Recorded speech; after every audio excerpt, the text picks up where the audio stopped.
Selama Rusia menguasai negara ini, tidak boleh ada Al-Quran karena mereka komunis. Kebetulan nanti malam akan nonton barang tentang kekejaman komunis.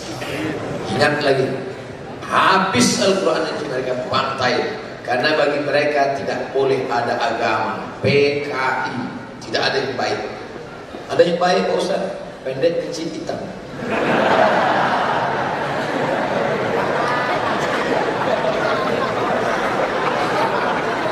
Allahu la ilaha illa huwal hayyul qayyum la ta'khudhuhu sinatun wa la nawm.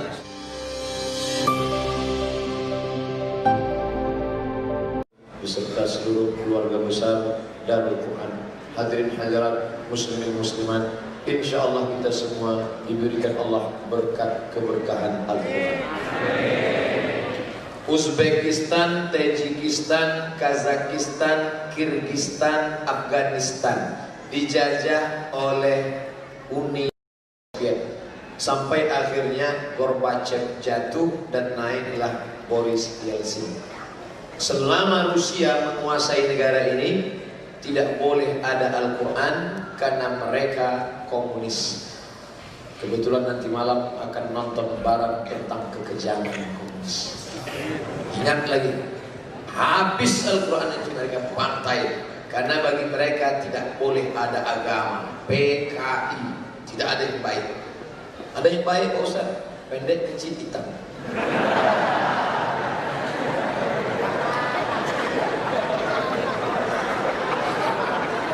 Jadi mereka tidak boleh baca Quran, agama tidak ada. Karena mereka berkeyakinan ateisme. A tidak, T Tuhan, is keyakinan. Ateisme, keyakinan tidak ada Tuhan. Menurut mereka Tuhan hanyalah halusinasi, imajinasi manusia yang sedang berada dalam keterpurukan, stres, depresi, lalu berangan-angan tentang Tuhan. Tidak ada Tuhan. Tuhan pernah ada, tapi Tuhan sudah mati. Tapi ketika Gorbachev jatuh, naik Boris Yeltsin, negara ini merdeka. Akhirnya Uni Soviet pecah menjadi Rusia. Sekarang dipimpin oleh Vladimir. Apa yang terjadi? Di Uzbekistan, Tajikistan, Kirgistan, ketika mereka merdeka, banyak anak-anak penghafal Al-Quran. Cara ngapalnya gimana? Sedangkan waktu itu Quran dibakar. Orang yang hafal Quran ditangkap, dibunuh. Bagaimana begitu merdeka anak-anak tiba-tiba bisa hafal Quran? Ternyata malam-malam keramik kamar dibuka satu-satu, diambil pasirnya digali, jam 2 malam sambil tahajud digali, dicicil, digali, dicicil, ditutup dengan kayu, dengan karpet. Anak-anak dimasukkan ke dalam menghafal Quran dengan guru di tempat yang gelap. Gimana cara baca Quran tempat gelap? Kan nggak bisa dibaca. Yang dipakai bukan metode membaca, tapi metode talqin, seperti yang dialami Sayyidina wa Maulana Muhammad sallallahu alaihi wasallam. Apakah Nabi bisa membaca? Tidak. Lalu Nabi bisa baca Quran gimana caranya? Nabi pakai metode talqin, mendengar. Jibril baca, Nabi dengar. Nabi baca, sahabat dengar. Sahabat baca, tabi'in dengar. Tabi'in baca, tabi'in dengar. Tabi'in baca, tabi'in. Sampailah ke guru kita. Makanya kalau ada orang baca Quran pakai kertas, dia download Quran digital, dia baca sendiri tanpa guru, dia akan baca alamak. Tulisannya di situ lama. Tapi kalau dia berguru, bacaannya bukan begitu. Karena guru membacakan alif lam mim. Kenapa? Karena di sana Quran suara. Jadi jangan bayangkan Quran itu turun dari langit kertas, jatuh melampai. Bukan, suara. Jadi guru di dalam membaca, murid mendengar. Bismillahirrahmanirrahim. Bismillahirrahmanirrahim. Amma yatasaalun. Amma yatasaalun. 'anil naba'il 'azim. 'anil naba'il 'azim. Sampai akhirnya murid-murid itu di dalam ruangan yang gelap hafal Quran, dan ketika merdeka dibuka, orang heran, mengapa mereka hafal Quran? Ternyata Allah Ta'ala berjanji, inna nahnu nazzalna dzikra wa inna lahu lahafizun. Itu Ustaz dapat cerita dari mana? Tahun 1999 ketika datang pakar Ijaz Al-Quran seminar di Kairo. Kami masih mahasiswa, menunjukkan andai engkau wahai orang Indonesia yang tinggal di negeri mayoritas muslim, yang bisa melihat Quran, yang bisa punya Quran, yang banyak ahli Quran, andai kalian tidak mau menghafal Quran, orang yang ada di negeri komunis di dalam tanah gelap akan ada penghafal Al-Quran.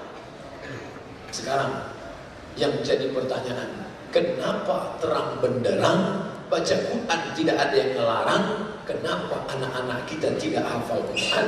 Mereka di tempat yang gelap, tidak ada Quran, tidak melihat, kenapa bisa hafal? Lagi-lagi karena ada kemauan. Idza sadaqal azmu wa dhahas sabilu. Kalau kuat tekadmu, maka lapanglah jalanmu. Maka wahai anak-anakku, orang yang hafal Quran derajatnya naik ke atas. Siapa yang tak percaya, hari ini buktinya. Mereka di atas.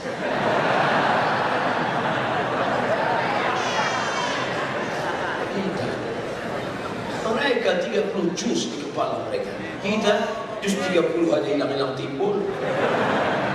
Oleh sebab itu maka kalau mau mulia, lalu kemudian ada seorang pasien mau dioperasi, lalu kemudian di hadapan dokter dia katakan, Pak dokter, tolong jangan suntik saya sebelum saya memulai bacaan Al-Quran. Nanti ketika saya sudah mulai baca, baru suntik saya. Baik, dokter berusia. Sudah siap suntik? Tunggu sebentar. Start, ya. A'udzubillahi minasyaitonirrajim. Bismillahirrahmanirrahim. Alif lam mim. Dzalikal kitabu la raiba fihi hudan lil muttaqin. الذين يؤمنون بالغيب ويقيمون الصلاة ومما رزقناهم ينفقون. Lalu disuntikkan pelan-pelan sampai akhirnya matanya tertutup, tangannya tidak memberikan respon, tapi mulutnya tidak berhenti membaca Al-Quran terus. Apa yang terjadi? Ternyata bius hanya bisa memejamkan mata, bius hanya bisa menghentikan yang lain. Ada satu file yang tidak bisa ditembus oleh bius. Apa dia? Hafalan Al-Quran. Siapa yang meriwayatkan ini? Syekh Hasan ketika menjelaskan tentang kemuliaan Al-Quran. Yang lain boleh hilang, tapi itu tidak. Seorang penghafal Quran bawa kendaraan, malam tak dapat ditolak, untung tak dapat diraih, jatuh, kepala terbentur. Makanya sebelum pergi gunakan helm standar, klik baru jalan. Pesan kepolisian Republik Indonesia. Tapi ternyata apa yang terjadi?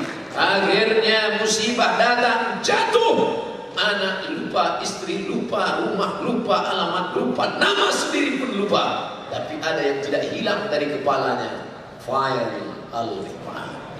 Allah yang menjaganya, Allah yang mengingatkannya. Dia jatuh bolak-balik, Qurannya tidak hilang. Kita belum jatuh sudah gak ada. Karena memang tidak pernah disetapkan ke kepala kita. Salahkah ayah kita? Salahkah ibu kita? Tidak. Jangan kita salahkan. Saya sebenarnya dulu Pak Ustadz bisa kalau mau, tapi ayah saya nggak masukkan saya ke pondok tahfiz Quran, ibu saya tidak masukkan pondok pesantren. Jangan salahkan mereka. Mereka sudah mendidik kita, membesarkan kita. Kita hidup saja sekarang sudah alhamdulillah. Bayangkan kalau begitu lahir dicekik, lama kita mati. Membalaskan sakit hati kita tidak bisa baca Quran, tidak bisa hafal Quran, bukan begitu caranya. Tapi kita balaskan anak kita mesti menjadi penghafal Quran. Berikut ini kita panggilkan Al-Hafiz hafal 30 juz Quran, Ananda Fulan. Ketika dia baca, anak siapa itu? Anak saya. Bapak yang ngajar? Enggak, guru. Sekolahnya di mana? Darul Quran. Saya ini orangnya bodoh bosan, gak bisa baca Quran. Bapak gak usah ngaku, kelihatan.